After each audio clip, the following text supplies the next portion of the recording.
যেমন ঘোষণা তেমনই কাজ। মহিলাদের নিরাপত্তা সুনিশ্চিত করতে রাতে রাস্তায় নামলো পুলিশের মহিলার উইনার্স টিম। পথ চলতি ছাত্রী থেকে শুরু করে সকল মহিলার নিরাপত্তা নিশ্চিত করতে বিভিন্ন রাস্তায় টহল দেওয়ার পাশাপাশি তাদের সঙ্গে কথা বলেন মহিলা পুলিশ কর্মীরা।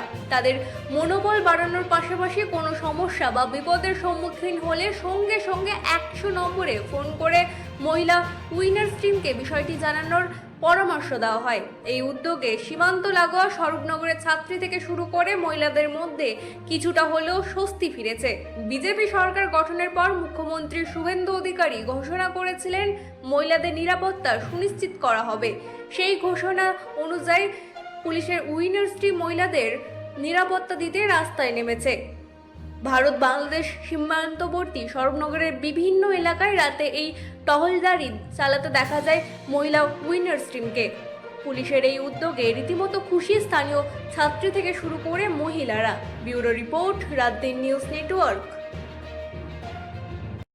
আমরা দেখছিলাম এই যে ভর সন্ধ্যায় তোমার রাস্তায়, আর ঠিক সেই সময় ওয়েস্ট বেঙ্গল গভর্নমেন্টের যে পুলিশ টিম আছে, উইনার্স টিম, এরা তোমাদের সাথে কথা বলছিল। আসলে ওনারা কি বললেন আর তোমরা কি বুঝলে যদি একটু বলো। ওনারা বললেন যে রাস্তাঘাটে চলার সময় যদি আমাদেরকে কেউ হ্যারাস করে বা আমাদের সাথে কেউ খারাপ ব্যবহার করে, তো আমরা যেন 100 নাম্বার ডায়াল করি, সেখানে আমাদের লোকেশন শেয়ার করি, আমাদের সেফটি পারপাসের জন্য আমাদেরকে অ্যাওয়ার করলেন। আর যদি অন্য কারোর সাথেও সেরকম কিছু হয়, আমরা যদি দেখি তাহলে যেন তাদেরকে সাহায্য করি, পুলিশে ইনফর্ম করি। আর এই ব্যাপারগুলো যাতে আমরা না লোকাই, সবার সাথে শেয়ার করি, বাড়ির লোকের সাথে শেয়ার করি। মানে ওনারা আমাদেরকে বোঝালেন যে আমাদের সেফটিটাকে সিরিয়াসলি নিতে। মানে ভরসা ইন, ভয় আউট, একদম সত্যি কথা এটা। ওয়েস্ট বেঙ্গল গভর্নমেন্টের পুলিশ প্রশাসনকে কি বলবে?